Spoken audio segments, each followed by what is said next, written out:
And so the planet of our limits, of our endurance, of our ability and need to endure, is himself going to be put to his limit.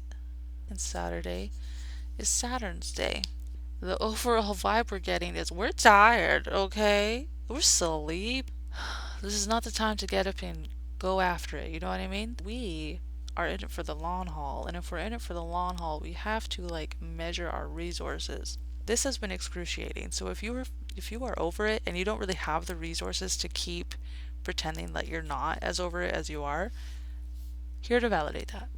Sleep E, a sign of our fall and detriment. So we're going to say it's just tiring, like whatever else detriment or fall may mean, which everybody's tired, which is still like a thumbs down downer. Speaking of exhaustion, we can look at Saturn, who everybody talks about Saturn being planet of discipline and hard work and longevity. I do not have a disciplined Saturn. I have a neglect Saturn.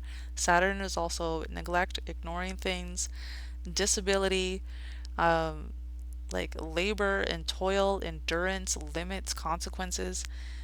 So, one thing I learned from Kira Sutherland through like medical astrology is that Saturn also represents like convalescence and rest, and Saturn having his joy in the 12th house, it's like that chronic health kind of, you can't sleep off everything. And the attitude of like, well, you'll sleep when you're dead, like you'll get there sooner if that's your attitude. And so, how is Saturn doing?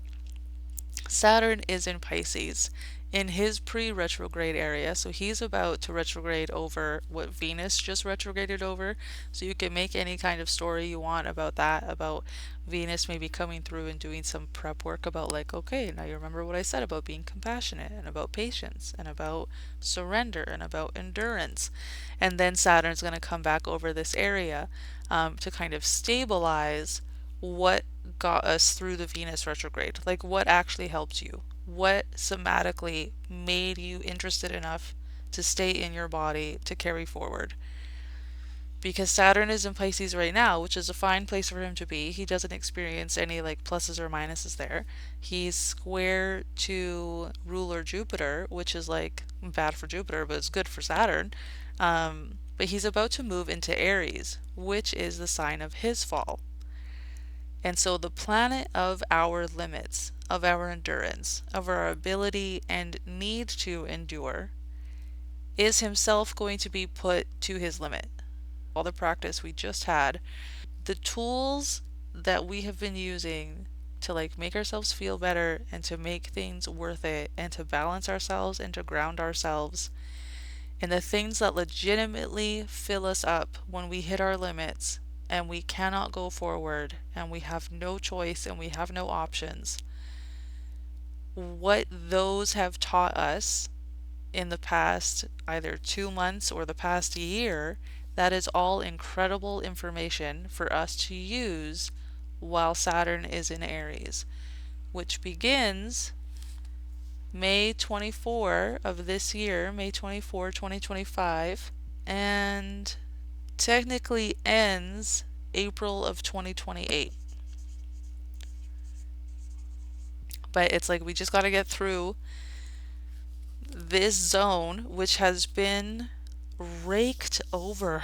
That was all information, that was all practice, because the planet of our endurance and our limits is now going to experience endurance and limits. Yeah, with Saturn and Aries. I'm not trying to doom anyone. I am trying to come from a place of compassion because Saturn, happy Saturn's Day, Saturn's messages. Saturn is about rest and convalescence. And again, via the medical astrology, it's like you have to rest for 3 times the amount of time that you were sick for, or whatever. Like whatever kept you down. So if you've been tired since last May and this lasts until this June, like that was 1 year of being out, you're going to need like 3 years of recovery. And so how do you lean into that? Well, you've got all these tools, you've done all this practice, and you've also been practicing with all these retrogrades, all these personal planets. When you literally cannot, you literally cannot. And so that's what all this information is for. Because the world we're trying to build is one where you're allowed to rest, right?